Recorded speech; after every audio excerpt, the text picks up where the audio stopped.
The tensions between Russia and Ukraine is heightened as the war has entered the 12th day after Russia invaded Ukraine. As the number of dead climbs, Russia's leader stands accused of shattering peace in Europe. Although Russia is enforced with several sanctions and many companies cut their ties with Russia, it doesn't seem to affect President Putin in any way. Recently, the Ukraine president gave a final warning to President Putin, asking Russian military to back off.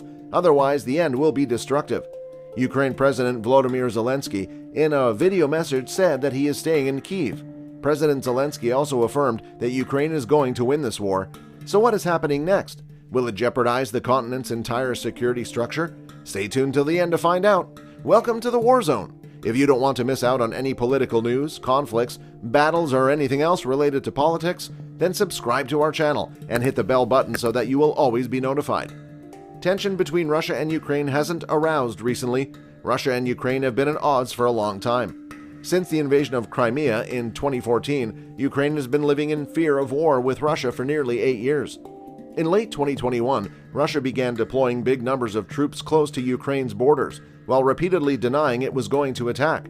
Then Mr. Putin scrapped a 2015 peace deal for the East and recognized areas under rebel control as independent. The launch of the major invasion by Russia on Ukraine that started with air and missile assaults on Ukrainian military targets before sending troops and tanks across the country's northern, eastern, and southern borders. These are terrifying times for Ukrainians as bombs rain down on cities and civilians rush to Cold War-era bomb shelters. Thousands have died already in what German Chancellor Olaf Scholz has dubbed Putin's war, civilians as well as soldiers. Russia's onslaught has prompted hundreds of thousands of people to flee across Ukraine's borders. Poland, Hungary, Romania, Moldova, and Slovakia are seeing a big influx, while the EU suggests more than 7 million people could be displaced. Situation is getting out of hand as each day passes by. On the 12th day of the war, Ukraine President Volodymyr Zelensky made Putin and the Russian military realize that he is not going to sit back quietly. Ukraine's military said Russia has lost 269 tanks and nearly 1,000 armored personnel vehicles since the war's start.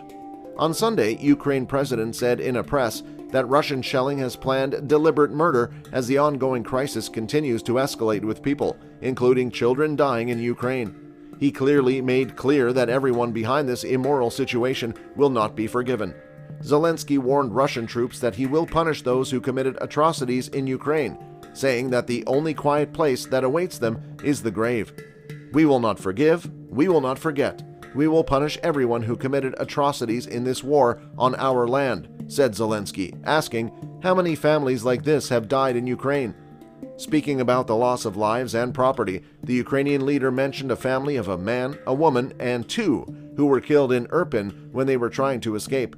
We will find every bastard who shot at our cities, our people, which bombed our land, which launched rockets, which gave the order and pressed start. There will be no quiet place on this earth for you except for the grave, he noted. Zelensky called on the Western countries to do more as he spoke of the destruction across Ukraine and the suffering faced by his people. This makes one thing very well clear, that apart from the loss and massive destruction of Ukraine and of their people, they are not backing off. They are all ready to fight back. In fact, they are fighting back.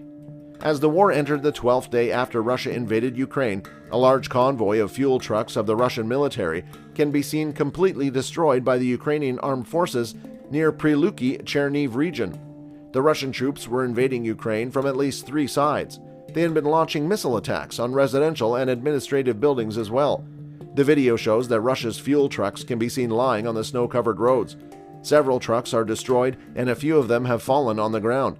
However, the Russian armed forces continue to invade Ukrainian cities. But unfortunately, according to the latest report by the United Nations Human Rights Office, 801 civilians have been wounded until Sunday midnight. But why? Why are civilians being targeted so much? What is behind so much cruelty?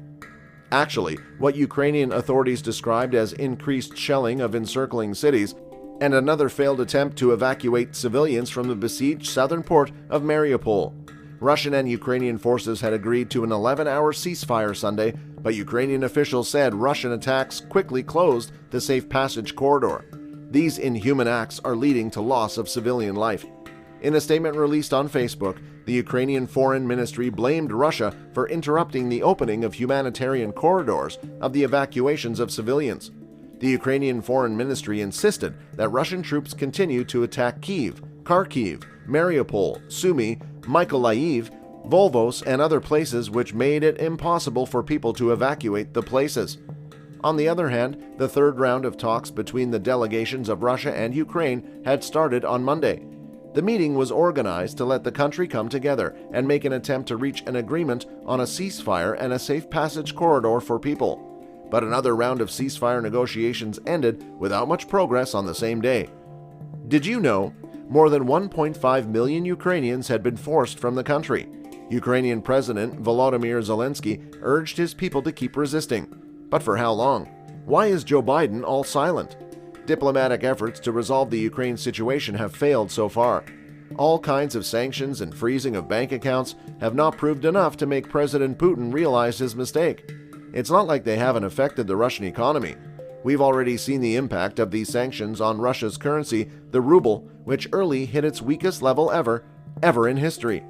And the Russian stock market plunged beyond anything.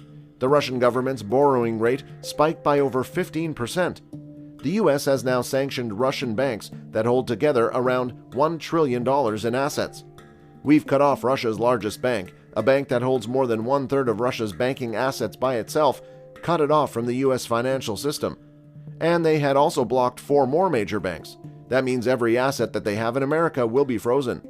This includes VTB, the second largest bank in Russia, which has $250 billion in assets. And these sanctions might not be able to affect the Russian president now, but his action will make the whole country and its economy suffer for a long time. The U.S. administration has said that some of the most powerful impacts of our actions will come over time as we squeeze Russia's access to finance and technology for strategic sectors of its economy and degrade its industrial capacity for years to come.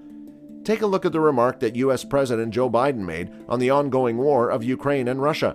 He said, "I spoke late last night to President Zelensky of Ukraine, and I assured him that the United States, together with our allies and partners in Europe, will support the Ukrainian people as they defend their country, will provide humanitarian relief to ease their suffering. And in the early days of this conflict, Russian propaganda outlets will keep trying to hide the truth and claim success for its military operation against a made-up threat. But history has shown time and again how swift gains in territory eventually give way to grinding occupations, acts of mass civil disobedience, and strategic dead ends." Even in the latest talk, Ukraine President Zelensky seemed to assert that he is not scared of anyone.